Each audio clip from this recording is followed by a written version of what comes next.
Good morning, and thank you for letting me share some of my thoughts about stewardship and my St. John's journey. St. John's was my godmother's final gift to me.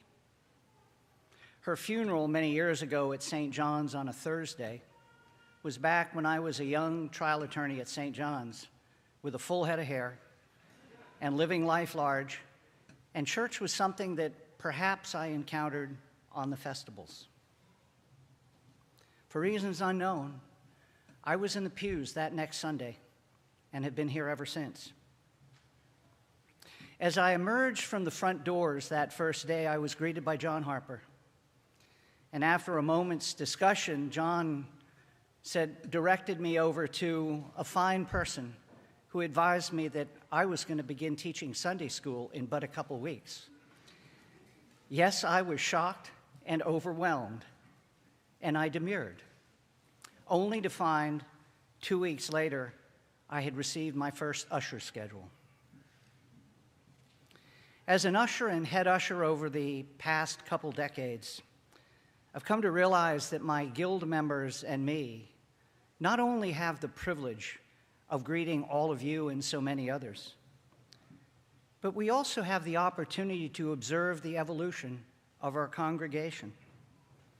We get to see the babies in arms of harried parents become children bounding up those stairs, to more reluctant teenagers, and then they go off, and now any number of them are parents with their own babies in arms. We get to see the new churchgoers who are now stalwart members. We get to see those who perhaps used to feel excluded, who are now welcome. We get to see those who have lived a long life struggle up our awkward stairs. And on days like today, we get to mourn that one of our own will no longer come through those doors and help to greet you. This has all caused me to wonder what it is that brings each of you and me to the corner of 16th and H, week after week after week. I could say that the answer is quite easy. You're here because of those Sunday services, because of the festivals. We do have a beautiful building. On sunny days, we are bathed in a kaleidoscope of colors through our windows. And on days like today, those colors and these lights push back against the gray.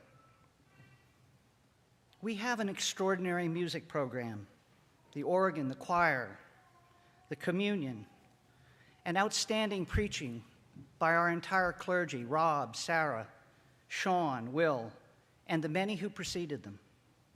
And of course, we have the time of fellowship as friends and acquaintances and those we yet do not know well.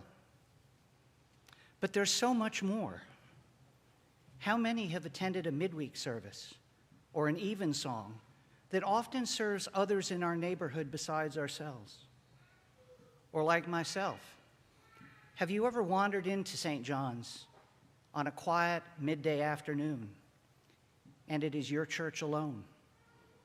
To reflect, to pray, to smile, to be sad or happy. There is also the ever-present on-call pastoral care that we receive each day from our clergy. Whether in church or elsewhere, from the festive times of baptisms and confirmations and new inquirers and high school graduations and weddings, to the less happy times when we're suffering or mourning alone or together.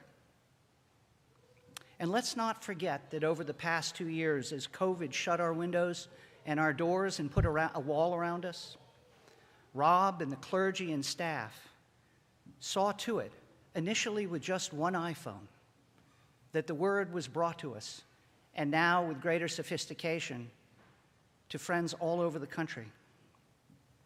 I can tell you that I've benefited from all of that, as has my family. But alas, all or most of this would not occur or exist without our magnificent and warm structure and parish house, or without Rob and Sarah and Sean, Will, the unsung staff, and those who preceded them.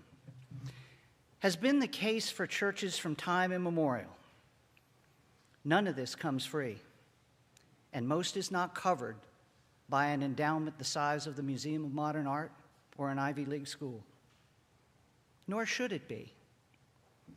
It depends on us in 2022 and 2023 to ensure that the beams that hold up this building, the walls, the pews, the shiny floors, the roof, the bell tower, and the parish house are maintained and improved amidst the passage of decades and buses that shake us as they go by. It also takes significant resources to attract and care our growing clergy, our music director, our choir and staff, not just to guide and support us through efforts to maintain what we have, but to undertake the new opportunities that are presenting themselves every day in these interesting times. And lest we forget, as Christians, our stewardship should not end at the corner of 16th and H, but responsibly needs to extend to the community of Washington of which we're a part, even though it includes sectors to which most of us never venture, and to some extent the world around us of which we're a part. We here at St. John's are blessed to be fortified spiritually and otherwise in our community. And many of us are also blessed with education, jobs, and savings far greater than what others in our community and the world enjoy. Although we cannot be saviors to all, we must continue to look for ways to help those who are hungry in stomach and spirit, to those who lack housing that is adequate, to help those who have come to our country and our city who seek to be incorporated but are struggling, to help our youth achieve education and mentorship to succeed. Although such stewardship calls upon us to share our time and talents, which bring other rewards and fulfillment, the organizations with which we work and will hope to work in the future require financial stewardship support. This is what I thought about when Rob asked me to speak today, not just about the present, about how we, young and not so young, can engage better and learn better together, and how we can better engage with our community in the future. It is why yesterday afternoon, using the commodious internet pledge system that we have, I substantially changed my pledge practices from the years before. As we proceed together through the rest of 2022, I invite you to reflect on your own St. John's journey and your ministry, and how you might make a difference to all that we are and might become at St. John's in 2023 by agreeing to participate at whatever level you might be able, so that you can evidence your embracing of St. John's community as the St. John's community has embraced you and will continue to do so in the years ahead. Thank you.